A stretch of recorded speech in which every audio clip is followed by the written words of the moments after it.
چرا بهش میگن پدر رپ فارسی؟ چون وقتی پیشرو و یه سری رپرها رو به جرم رپ کردن گرفته بودن، خودشو تحویل داد که بقیه رو آزاد کنه.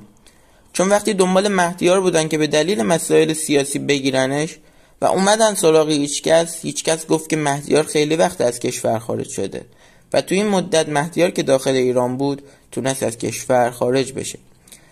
چون رپرهای زیادی رو به رپ فارسی معرفی کرده که الان ارکان مهم رپ فارسی هستن، مثل پیشرو، فدایی، مهدیار، سالوم امسی که اولین رپر زن بود و کلی رپر دیگر. رضا پیشرو توی یکی از مصاحبه‌هاش گفته که میخواسته تراشکار بشه و نمیخواسته رپ کنه که هیچکس نذاشته و اونو به آینده رپ امیدوار کرده.